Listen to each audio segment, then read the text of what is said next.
예전에 TV에서 어떤 다큐멘터리를 방영한 적이 있었습니다. 굉장히 인상 깊게 보았던 내용이라서 지금까지도 기억이 나는데요. 한 부부의 이야기를 소개했습니다.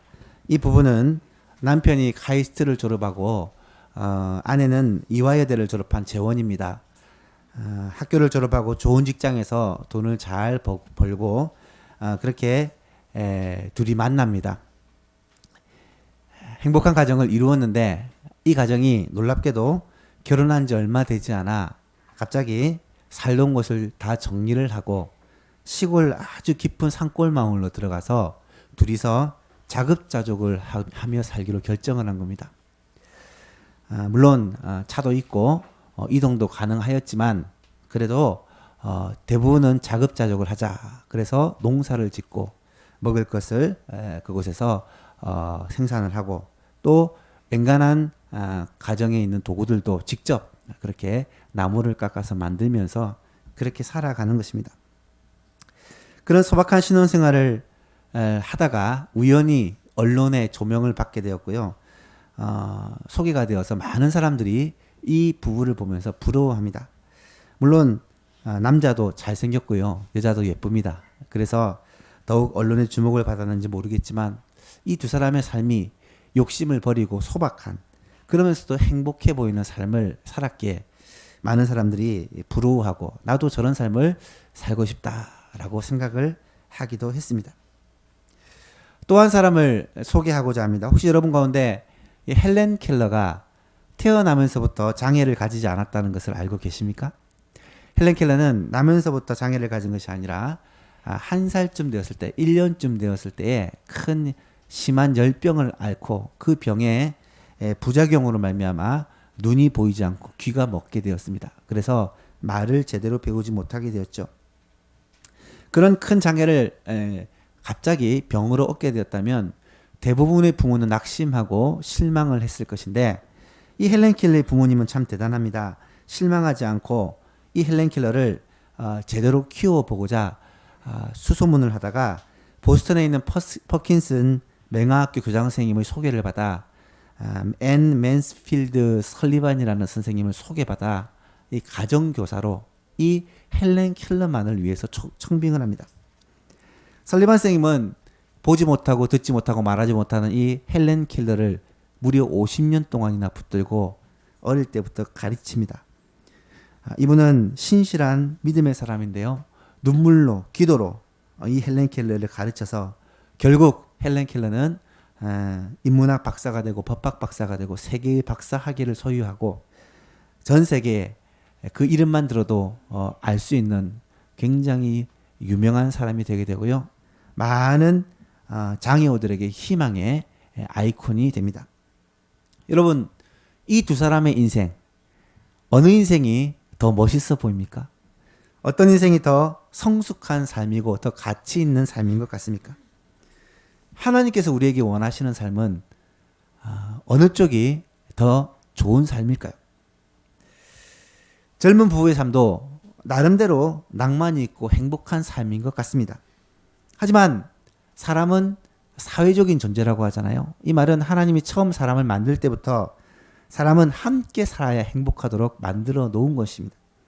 공동체를 이루며 서로가 서로를 기대고 부대끼고 그렇게 관계 속에서 행복을 누리도록 하나님이 만들어 놓으셨다는 거예요. 진정한 행복은 나만을 위해 사는 것이 아니라 다른 사람을 위해 살 때 가치를 누리게 되고 행복을 누리게 되도록 하나님이 사람을 만드셨다는 거예요. 하나님의 형상이 우리 가운데 있기에 진정한 행복은 다른 사람이 행복하고 기뻐할 때 우리는 누리게 됩니다. 이 젊은 부부가 하나님을 믿었는지 믿지 않았는지는 알 수 없지만 그들은 지금까지 아주 좋은 환경에서 좋은 교육을 받고 자라고 성공적인 길을 걸어가고 있었습니다.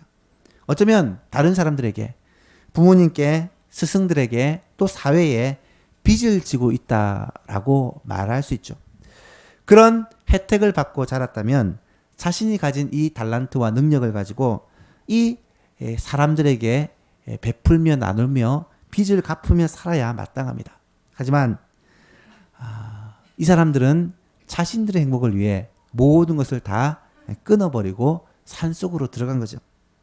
그런 면에서 본다면 불의의 사고로 말미암아 장애인이 되었음에도 불구하고 자신의 삶을 포기하지 않고 설리반 선생님의 도움을 받아 남들보다 몇 배의 노력을 하여 세상의 모든 장애우들의 희망이 되었던 이 헬렌 켈러야말로 어쩌면 훨씬 더 멋진 인생을 살지 않았나라는 생각을 하게 됩니다. 헬렌 켈러가 마지막에 이런 유명한 말을 남깁니다. 인생이란 멋있는 것입니다. 그러나 가장 멋있는 인생은 남을 위해 사는 것입니다. 여러분, 헬렌 켈러가 남긴 말입니다. 평생을 보지 못하고 듣지 못하고 말하지 못하는 이 삼중고를 겪었던 헬렌 켈러가 자기의 인생을 마지막 마무리할 때쯤에 인생이란 멋있는 것입니다. 그 중에서 가장 멋진 인생은 남을 위해 사는 인생입니다. 여러분, 정말 그런 것 같지 않습니까? 오늘은 영적 성숙에 대해서 말씀을 나누고자 합니다. 영적 성숙이라는 것은 과연 무엇을 말하는 것일까? 또 어떻게 해야 영적으로 성숙한 삶을 살 수 있을까? 오늘 제가 말씀드리고자 하는 그 말씀의 결론은 설교 제목 안에 거의 다 들어있습니다. 오늘 설교 제목이 무엇입니까? 말씀과 영적 성숙입니다. 이 말은 하나님의 말씀을 읽고 묵상함으로 말미암아 우리가 영적으로 성숙하게 되고 영적으로 성숙하게 되어서 남들에게 선한 영향력을 미치는 삶을 살 수가 있게 된다라는 말씀입니다. 6월 한 달 동안 우리는 하나님의 말씀에 대해서 계속 살펴보고 있습니다. 지난주에는 성도의 능력이 하나님의 말씀이다. 하나님의 말씀은 성도들에게 실제적인 능력이 된다라고 말씀을 드렸고요. 오늘은 이 말씀으로 말미암아 영적으로 성숙하게 된다라는 것을 말씀드릴 거고요. 다음 시간에는 말씀을 듣고 순종하는 것이 중요하다라는 말씀을 드릴 거고요. 마지막 주에는 거룩한 결심을 해야 된다라는 말씀으로 여러분과 함께 나누고자 합니다. 오늘 드릴 말씀 중에 첫 번째는 영적 성숙이란 과연 무엇인가 하는 것입니다. 영적 성숙 이런 말을 많이 들어보셨을 거예요. 여러분, 영적 성숙이 과연 무엇입니까? 어떤 사람을 가리켜 영적으로 성숙하다고 말합니까? 영적으로 성숙하다, 영성이 깊다, 성령으로 충만하다, 비슷비슷한 말씀입니다. 이런 말들은 누구에게, 어떤 경우에, 언제 일컫는 말일까요? 작년에 큐티반을 하신 분들은 제가 조그마한 책을 하나씩 나눠드렸어요. 묵상과 영적 성숙이라는 책인데요. 그 책은 제 인생에서 굉장히 많은 영향력을 미친 책입니다. 강준민 목사님이 기록한 책인데 그 책에서 영적 성숙을 이렇게 정의를 하더라고요. 영적 성숙은 예수님을 많이 닮아 있다는 말이다. 영적으로 성숙하다는 말은 예수님을 많이 닮아 있다는 말이다. 여러분, 영적 성숙이라는 말이 최고로 합당한 정의가 아닐까 생각을 합니다. 영적으로 가장 성숙한 분은 말할 필요도 없이 우리 주님이십니다. 영성이 깊다. 이 말은 예수님께 너무너무 잘 어울리시는 말씀입니다. 영적으로 성숙한 사람이다 라는 말은 쉽게 설명하면 그 사람의 말과 행동과 삶이 예수님을 많이 닮았을 때 그 사람을 가리켜 영적으로 성숙한 사람이다 라고 말할 수 있다는 말입니다. 우리가 흔히 생각하는 영적인 성숙은 무엇입니까? 신앙생활을 오래 하여서 어떤 신앙에서 영적인 모습들이 드러나는 경우, 신비한 체험이나 기도응답이나 특별한 기적을 경험한 사람들, 아니면 목사나 장로나 권사의 직분을 받아서 오랫동안 교회를 섬겨온 사람들, 아니면 성경을 아주 많이 알고 있고 성경에 대한 지식이 풍부한 사람들, 아니면 하나님께 하루에 몇 시간씩 그렇게 기도하는 사람들, 이런 사람을 가르쳐 영적으로 성숙한 사람들이다 라고 흔히 생각을 합니다. 물론 이런 삶들은 영적 성숙의 참고 자료 정도는 될 수가 있습니다. 하지만 영적 성숙도를 측정하는 지표는 될 수가 없어요. 성경에서 영적 성숙도를 말하는 지표를 분명히 이야기하고 있는데요. 성경이 일관되게 가르치는 영적 성숙의 지표는 바로 삶의 열매와 영향력이다라고 말할 수 있어요. 그런 표현이 성경에 굉장히 많이 나타납니다. 대표적인 경우가 산상보훈인데요. 산상보훈이 보통 마태복음 5장에서 7장 말씀으로 알고 있지만 실제로 산에서 가르치시는 이 교훈의 내용은 누가복음 6장을 보면 더 잘 알 수가 있어요. 왜냐하면 마태복음은 마태가 예수 그리스도 가르친 교훈을 좀 이제 편집을 해서 모아서 그렇게 기록을 했다면 누가복음은 그대로 시간 순서에 따라서 기록한 책이기 때문에 누가복음 6장에서 말하는 이 가르침은 예수님이 직접 산에서 제자들을 가르치시는 교훈의 내용일 것입니다. 그 내용이 이렇게 말씀을 하세요. 35절 이하에 보니까 오직 너희는 원수를 사랑하고 선대하며 아무것도 바라지 말고 꾸어주라. 그리하면 너희 상이 클 것이요 또 지극히 높으신 너희 아들이 되리니 하나님은 은혜를 모르는 자와 악한 자들에게도 인자하시느니라. 36절에 이렇게 말해요. 같이 한번 읽어볼까요? 너희 아버지의 자비로우신 같이 너희도 자비로운 자가 되라. 37절에는 비판하지 말라. 그리하면 너희가 비판을 받지 않을 것이요. 정죄하지 말라. 그리하면 너희가 정죄를 받지 않을 것이요. 용서하라. 그리하면 너희가 용서를 받을 것이다. 30절에는 주라. 그리하면 38절에 주라. 그리하면 너희에게 줄 것이니 곧 후히되어 누르고 흔들어 넘치도록 하여 너희에게 안겨주리라. 참 읽어만 봐도 좋은 말씀입니다. 베풀고 나누는 사람에게는 하나님이 주시는데 후히되어 누르고 흔들어 넘치도록 안겨준다는 것입니다. 반대로 너희가 헤아리는 그 헤아림으로 판단하고 정죄하고 비판하는 그 판단과 정죄와 비판으로 너희도 헤아림을 도로 받을 것이다 라고 주님은 말씀하셨습니다. 이런 주옥 같은 말씀을 다 가르치신 후에 마지막 결론의 말씀이 무엇인 줄 아십니까? 누가복음 6장 43절 이하에 보면 이런 말씀이 나타납니다. 못된 열매 맺는 좋은 나무가 없고 좋은 열매 맺는 못된 나무가 없느니라. 44절에 나무는 각각 그 열매로 아나니.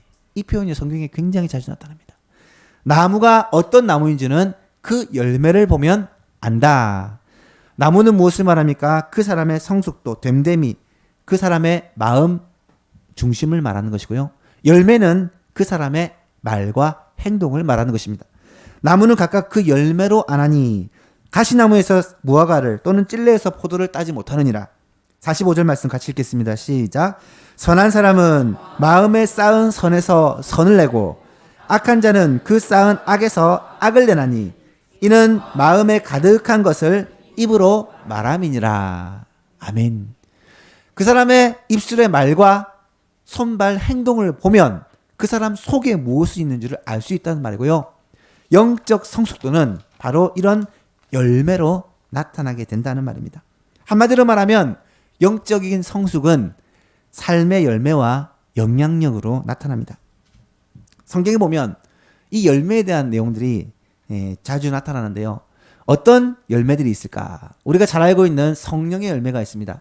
갈라디아서 5장 22절 23절을 보면 오직 성령의 열매는 무엇입니까? 사랑과 희락과 화평과 오래 참음과 자비와 양성과 충성과 온유와 절제니. 성령의 이런 9가지 열매는 우리 안에 성령으로 충만하면 자연스럽게 맺혀지는 삶의 열매들을 말합니다. 성품의 열매들을 말하죠. 이런 성품이 우리 가운데 나타나게 된다는 것입니다. 이 같은 것을 금지할 법이 없다고 말씀을 하십니다. 또한 빛의 열매를 말씀합니다. 에베소서 5장 9절 말씀에는 빛의 열매는 무엇이라고요? 모든 착함과 의로움과 진실함에 있느니라. 빛의 열매는 빛 대신 예수님이 우리 가운데 거하시면 우리의 삶에서 빛이 드러나게 되는데 그 빛된 삶이 무엇이냐? 착한 삶이고요. 의로운 삶이고요. 진실한 삶이라는 것입니다. 히브리서 13장에 보면 입술의 열매를 찬송으로 표현합니다. 그러므로 우리는 예수로 말미암아 항상 찬송의 제사를 하나님께 드리자. 이는 그 이름을 증언하는 입술의 열매니라. 여러분, 삶의 열매가 어떻게 드러납니까? 우리 입술로 드러나는데 입술에서 찬양이, 찬송이 우리의 영적 성숙도를 드러내는 증거로 나타나고요. 우리의 입술에서 그 이름을 증언하는 전도하는 복음 전하는 메시지가 바로 우리의 성숙도를 증명하는 열매로 나타난다는 것입니다. 열매라는 것은 쉽게 말해서 다른 사람들에게 맺히는 영향력을 말합니다. 우리의 말과 행동들을 통해 다른 사람에게 영향력을 미치는데 우리의 말과 행동이 예수님을 닮아서 영적으로 성숙하면 그 말과 그 행동을 통해 사람들이 세워지고 위로를 받고 힘을 얻고 그래서 선한 영향력이 흘러나간다는 거예요. 그런 사람을 가리켜 영적으로 성숙한 사람이다 라고 말씀하는 것입니다. 사랑하는 예수만교회 여러분, 여러분 모두가 영적으로 성숙한 사람이 될 수 있기를 간절히 바랍니다. 그러면 두 번째로 어떻게 영적으로 성숙해 갈 수 있을까? 어떻게 영적으로 성숙한 사람이 될 수 있을까? 많은 사람들은 영적 성숙을 위해서는 특별한 계기가 필요한 것으로 그렇게 생각을 합니다. 큰 병이 고침을 받는다거나 어떤 기도의 제목들이 기적적인 방법으로 응답이 되었다거나 아니면 수련회나 붕회나 이런 특별한 집회를 통해 큰 은혜를 받는다거나 해서 특별한 체험을 하는 거죠. 아니면 엄청난 고난이나 시험을 통해 우리가 훈련을 받아 영적으로 성큼 자라는 경우를 우리는 종종 봅니다. 여러분 때로는 그런 특별한 계기가 필요하기도 합니다. 신앙생활 하다 보면 우리가 영적으로 좀 부쩍 자라는 그런 기회가 필요하죠. 이런 것을 영적인 체험이다라고 말할 수가 있습니다. 하지만 영적인 체험이 영적인 성숙을 보장해 주지는 못합니다. 뜨거운 영적 체험을 하면 신앙의 확신을 더해줄 수 있고 신앙의 맛은 더해줄 수 있고 신앙의 기쁨을 더해줄 수 있어요. 예수 믿는 것이 기쁘고 확신을 가지고 그렇게 믿을 수 있는 계기가 됩니다. 그래서 이번 부흥사경회를 우리가 기도하면서 준비하는 이유도 우리의 신앙이 좀 메마르고 계속해서 반복되는 삶으로 말미암아 지쳐갈 때 이런 부흥사경회를 통해 하나님의 은혜를 풍성하게 받고 다시 한번 힘을 내어 도약할 수 있는 기회가 되기 때문이죠.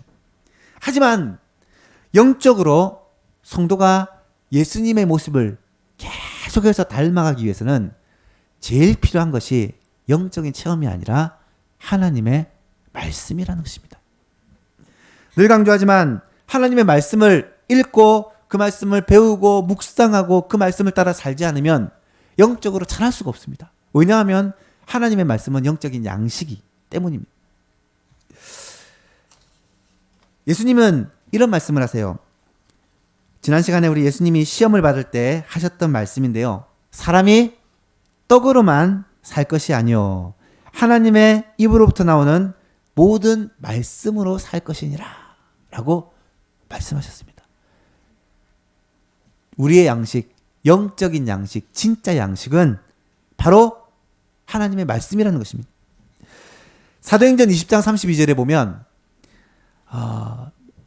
바울 사도가 밀레도에서 에베소 교회 장로들을 불러 모으고 마지막 유언과 같은 말을 합니다. 거기서 이런 말씀을 해요. 지금 내가 여러분을 주와 및 그 은혜의 말씀에 부탁하노니 말씀을 의인화시켜서요. 여러분을 하나님의 말씀에게 부탁하노니 그 말씀이 여러분을 능히 든든히 세우사 거룩하게 하심을 입은 자 모든 자 가운데 기업이 있게 하시리라. 말씀이 우리를 능히 든든하게 말씀을 통해 우리 가운데 반석 같은 믿음이 생기고 어떤 시험과 환난에도 흔들리지 않는 믿음이 생기고 말씀을 통해 우리가 영적으로 자라서 예수님의 모습과 같은 그런 삶이 우리 가운데 나타난다는 거예요. 영적으로 성숙하게 된다는 것입니다. 이것을 음식으로 설명하면 조금 이해가 더 쉬워요. 여러분, 음식은요, 재료가 중요합니까? 요리하는 솜씨가 중요합니까? 다 중요합니다. 다 중요합니다. 아무리 좋은 재료도요, 맛없게 음식에는 못 먹습니다. 재료가 조금 부족해도 잘 요리하면 맛있잖아요. 그런데 아무리 요리를 잘하는 사람도 재료가 안 좋으면 음식을 잘할 수 없다고 합니다. 다 중요하죠. 음식을 재료는 바로 하나님의 말씀이라고 말할 수 있고요. 그 재료를 맛있게 잘 요리하는 것은 신앙의 체험이다라고 말할 수 있어요. 사실 두 가지가 다 필요한 것이죠. 하지만 우리를 영적으로 자라게 하는 것은 설탕과 간과 맛있게 요리할 수 있는 그런 양념입니까? 아니면 음식 자체입니까? 우리를 건강하게 자라는 것은 음식 자체라는 거예요. 영양가 있는 음식, 좋은 음식이라는 거예요. 하나님의 말씀이 우리를 자라게 하는 것이지 영적인 체험이 우리를 자라게 하는 것은 아니라는 말이에요. 오늘 본문으로 한번 돌아와 봅시다. 오늘 말씀에는 어떻게 우리가 영적으로 말씀을 통해 자랄 수 있는지를 잘 설명해 주고 있어요. 본문을 다시 한번 함께 읽어보았으면 좋겠는데요. 16절 17절 시작.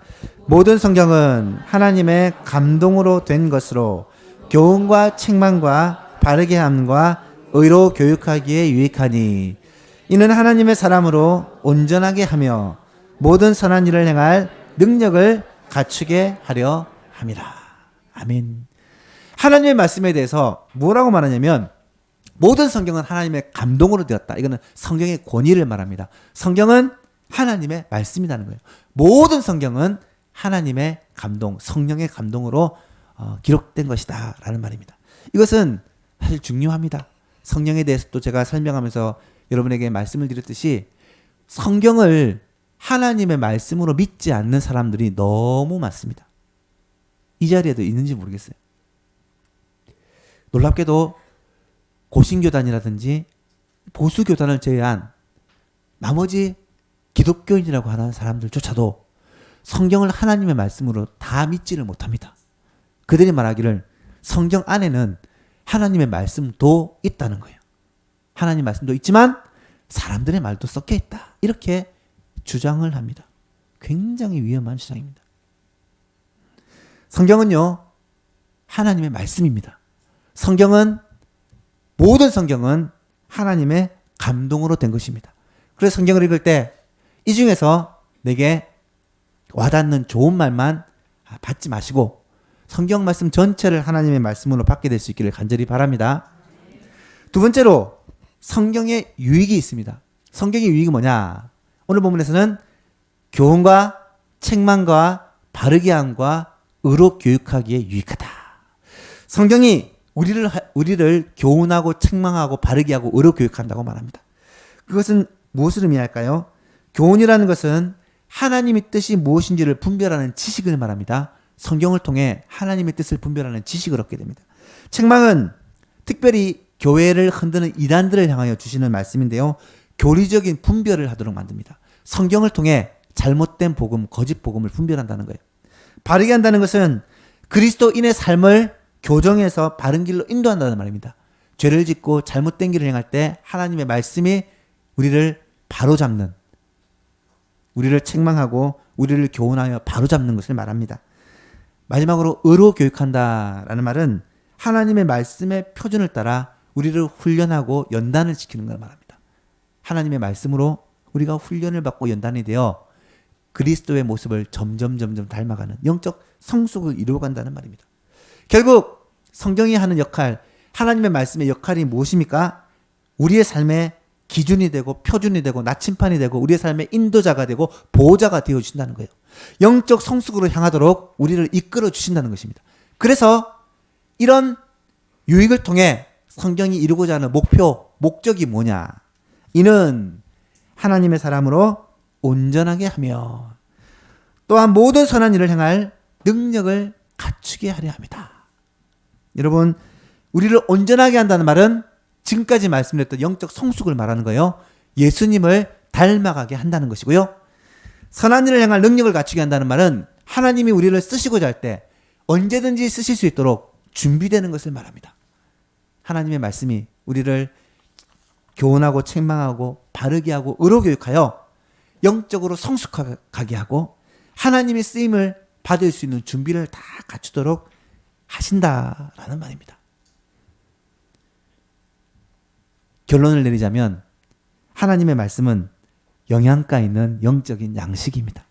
이 양식을 잘 먹으면 우리는 잘 자라서 예수님을 닮아가게 되고 하나님이 쓰시고자 할 때 마음껏 쓰실 수 있는 좋은 그릇으로 준비될 수가 있다라는 말씀입니다.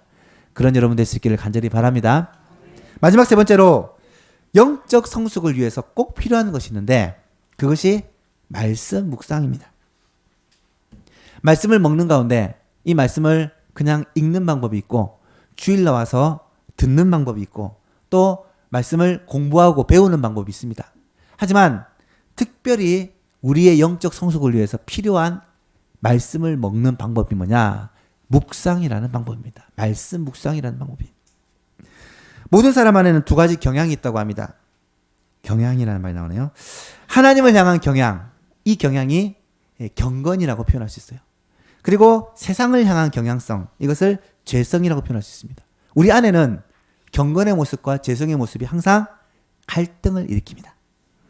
여러분, 경건의 훈련을 계속해 나가면 우리는요, 하나님을 향하여 마음이 이렇게 점점 향하여 갑니다. 그래서 말씀대로 하나님의 뜻대로 살게 되죠. 그런데 그냥 방치해두고 놓아두려 버리면 자기도 모르게 세상을 향하여 마음이 자꾸 이렇게 틀어져요. 그래서 죄를 짓게 되고 하나님의 뜻과는 반대되는 일을 하게 되죠. 이런 경건의 훈련을 하는 제일 좋은 방법이 뭐냐? 이 말씀 묵상이라는 거예요. 하나님의 말씀을 매일매일 읽고 그 말씀을 깊이 생각하고 내 삶에 적용하는 이 말씀 묵상을 하면 우리의 삶의 방향이 주님께로 계속해서 이렇게 틀어지게 됩니다. 그래서 우리가 영적으로 성숙해가는, 예수님을 닮아가게 되는 우리의 삶에 이런 성령의 열매가 맺히고 빛의 열매가 맺히고 찬송의 열매가 맺히고 전도의 열매가 맺히는 그런 삶을 살게 한다라는 것입니다. 말씀을 떠먹여주는 것이 사실은 설교입니다. 설교는 말씀을 풀어서 설명해주고 요리를 해서 먹여주는 거예요. 설교 말씀을 듣는 것으로 만족하면 안 됩니다. 말씀을 스스로 찾아 먹고 또 그 말씀을 내 삶의 양분으로 삼고 살아가기 위해서는 말씀을 읽어야 되고 배워야 되고 묵상하는 사람이 되어야 됩니다. 여러분, 놀랍게도요, 우리 예소만교회는 주일날만 성경을 읽고 집에 가면 성경을 딱 덮은 후에 다음 주일까지 한 번도 펴지 않는 사람이 없을 것이라고 믿습니다. 그런데 한국교회 통계를 보니까 놀랍게도요, 아까 말했듯이 주일날만 성경을 펴고 덮은 후에 다음 주일날 예배 때까지 펴지 않는 사람이 60%랍니다. 전체 성도들 60%라는 거예요. 사랑하는 여러분, 아마 모르긴 해도 이 자리에 계신 분들 가운데 많은 분이 주일날 말씀 듣는 것으로 만족하고 사실 수 있을 거예요. 그런 분들은요, 영적으로 성숙할 수가 없어요. 항상 제자리 걸음입니다.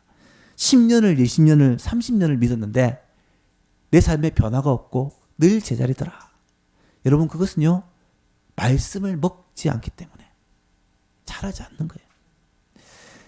매일 잘 요리한 간식만 먹고 영적인 양식을 먹지 않으면 아이가 자랄 수 없는 것처럼 스스로 말씀을 읽고 묵상하고 말씀을 붙들고 살지 않으면 신앙의 연륜이 되어진다고 영적으로 자라는 것이 아니라는 거예요. 이렇게 말씀 묵상의 중요성을 알고 있으면서 왜 실천하지 않을까? 제가 고민을 해봤어요. 실천하지 않는 이유를 제 나름대로 두 가지로 결론을 내렸습니다. 첫 번째는 말씀이 어렵다고 생각을 하는 것 같아요. 말씀을 읽으니까 무슨 말인지 하나도 모르겠더라. 그런 말씀을 종종 하시더라고요. 여러분, 뉴스를 보면 무슨 말인지 혹시 하나도 못 알아듣는 분 계십니까? 뉴스는 알아듣잖아요. 그런데 뉴스가 보니까 누구에게 맞춰주느냐. 뉴스에 나오는 단어들은 대부분 중학교 1학년 정도 수준에서는 알아들을 수 있는 단어들을 사용한다고 합니다. 그것이 이제 일반적인 뉴스의 수준이죠. 그러면 성경에 있는 단어들은 대체적으로 어느 수준일까? 연구를 했더니 초등학교 5학년에서 6학년 수준이면 알아들을 수 있는 단어로 구성되어 있다고 합니다. 그러면 우리가 듣는 뉴스보다 훨씬 더 쉬운 것이 성경이에요. 근데 왜 성경이 어렵게 느껴지는 것일까? 그 이유는 성경은 하나님의 말씀이기 때문에, 성령이 말씀을 기록하셨기 때문에 성령께서 이 말씀을 비춰주시지 않으면 이 말씀이 우리에게 와닿지를 않는 거예요. 예수님은 보혜사 성령을 보내주신다고 약속하시면서 이 성령이 하시는 가장 주된 일이 뭐냐 이렇게 말씀을 하세요. 요한복음 14장에 보니까 내가 아직 너희와 함께 있어서 이 말을 너희에게 하였거니와 보혜사 곧 아버지께서 내 이름으로 보내실 성령 그가 너희에게 모든 것을 가르치시고 내가 너희에게 말한 모든 것을 생각나게 하시리라. 예수님이 제자들에게 그렇게 3년 반 동안 가르쳤지만 제자들은 못 알아들었어요. 그런데 언제 깨닫게 됩니까? 성령이 임하니까 예수님이 들은 말씀들을 기억하고 깨닫게 되는 거예요. 지금도 마찬가지입니다. 성경이 왜 안 와닿습니까? 성령께서 이 말씀을 열어주시지 않으시기 때문이에요. 어떻게 해야 성경을 재밌게 읽을 수 있을까요? 성령께서 이 말씀을 깨닫게 해주도록 기도하는 거예요. 그것이 성경을 읽고 이해하고 받아들일 수 있는 방법입니다. 요한복음 16장에서도 말씀합니다. 내가 아직도 너에게 이를 것이 많으나 지금은 너희가 감당하지 못하리라. 그러나 진리의 성령이 오시면 그가 너희를 모든 진리 가운데로 인도하시리니. 진리의 성령, 보혜사 성령님은 지금 우리 가운데 임하여 계십니다. 성령께서 우리를 진리 가운데로 인도하시면 이 성경이 열리고 말씀이 깨달아지고 이 말씀을 통해 우리에게 주시는 주님의 음성을 듣게 될 것입니다. 그것이 말씀 묵상이죠. 사랑하는 성도 여러분, 이 말씀을 우리에게 주시는 양식으로 받고 매일매일 묵상함으로 이 말씀을 통해 하나님을 만나시고 이 말씀을 통해 영적으로 자라는 저와 여러분 될 수 있기를 바랍니다. 또 하나 이유가 성경을 공부하는 것은 재밌대요. 많이 좀 읽고 성경을 공부하는 건 재밌는데 이 성경을 깊이 묵상하는 것은 힘들다는 거예요. 언제 진도 나가냐, 언제 진도 나가냐. 제가 학교에서 아이들 가르칠 때 제일 많이 하는 거, 선생님 진도 나가죠. 이런 얘기를 참 많이 듣습니다. 여러분, 성경은요, 진도 나가는 게 중요한 게 아니에요. 많이 아는 게 그렇게 중요하지 않습니다. 나중에 성경을 알고 싶으면, 배우시면 성경 전체를 다 아실 수 있어요. 하지만 한 말씀이라도 붙잡고 그 말씀을 믿고 그 말씀대로 살면요, 놀라운 능력을 체험합니다. 말씀 묵상은 우리에게 주신 그 말씀을 붙잡고 그 말씀을 가지고 씨름하고 그 말씀으로 말미암아 우리의 삶을 말씀에 맞춰가는 그 몸부림들이 말씀 묵상이라는 거예요. 이것이 예수님의 말씀을 묵상하는 방법이었어요. 예수님은 새벽마다 한적한 곳에 가셔서 하나님의 말씀을 붙잡고 하나님과 기도하심으로 한 말씀이 예수님 안에 녹아지도록 그렇게 하셨습니다. 이것이 바로 오늘 우리가 하고 있는 새벽 기도라고 저는 생각합니다. 한국에 새벽 기도를 주신 것이 하나님의 은혜인데요. 새벽 기도가 뭐 하는 시간이에요? 하나님의 말씀을 받고 그 말씀을 묵상하고 기도함으로 이 말씀이 내 삶에 녹아지는 거잖아요. 바로 말씀 묵상입니다. 새벽 기도의 시간이. 사랑하는 예소망교 현대 여러분, 여러분의 삶에 이 말씀 묵상이 꼭 회복될 수 있기를 주님의 이름으로 축복합니다. 이 말씀 묵상은 시대 정신을 이기는 것입니다. 이 시대의 정신은요, 대박 정신입니다. 뭐 아니면 도. 크게 성공하고 대박 터뜨리겠다. 이런 마음, 이런 생각으로 세상은 살아갑니다. 하지만 말씀은요, 매일매일 한 걸음 한 걸음을 하나님의 말씀의 인도함을 받아서 살아간다는 거예요. 주의 말씀은 내 발의 등이요 내 길의 빛이 되십니다. 말씀을 따라 주님과 동행하며 사는 것. 이것은요, 이 시대 정신을 거스리는 것입니다. 또한 말씀 묵상은 지금까지 모든 신앙의 선배들이 해왔던 경건을 훈련하는 방법이요, 예수님을 닮아가는 방법입니다. 성경에 나타나는 모든 인물들, 교회사에 나타나는 모든 인물들을 보십시오. 하나님이 들고 쓰신 모든 인물들 가운데 과연 말씀을 묵상하지 않은 사람이 한 명이라도 있었는지를 보십시오. 마찬가지입니다. 말씀을 읽고 묵상하는 이 삶이 없으면서 하나님께서 나를 통하여 귀하게 써주십시오 라고 기도하는 것처럼 어리석은 것이 없습니다. 하나님은 반드시 말씀을 묵상함으로 주님과 같이 성숙하고 자란 사람들을 통해 하나님의 일을 이루실 것입니다. 그래서 바울은 디모데를 향해 이렇게 권면하죠. 망령되고 어탄한 신화를 버리고 경건에 이르도록 내 자신을 연단하라. 육체의 연단이라는 것은 열심히 건강을 위해 운동을 하고 또 공부를 하고 또 일을 잘 하기 위해 훈련을 하는 것을 말하죠. 이 육체의 연단은 약간의 유익이 있으나 경건은 범사에 유익하니 금세와 내생의 약속이 있느니라. 여러분 경건이 무엇이겠습니까? 경건은 하나님의 말씀을 묵상하는 것이요. 주님을 닮아가는 영적인 성숙을 말하는 것입니다. 말씀을 맺습니다. 말씀 묵상에는 분명한 목표가 있습니다. 그것은 영적으로 성숙하는 것이요. 그것은 예수님을 닮아가는 것이요. 그것은 우리의 삶에서 아름다운 열매를 맺고 좋은 영향력을 미치는 것입니다. 사랑하는 예수만교회 여러분, 우리 예수만교회 속한 모든 성도님들은 꼭 말씀의 사람이 될 수 있기를 축복합니다. 주일날 설교 듣는 것으로 끝내지 마시고 여러분 매일매일 삶 가운데 말씀을 읽고 묵상함으로 말씀이 우리의 삶을 주장하고 우리를 예수 그리스도에게 자라게 하는 영적 성숙을 이루는 그런 삶을 사시는 저와 여러분 될 수 있기를 간절히 바랍니다.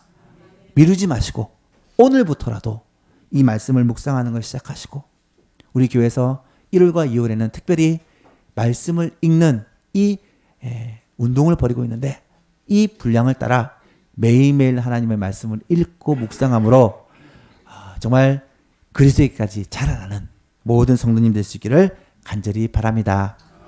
찬송가 190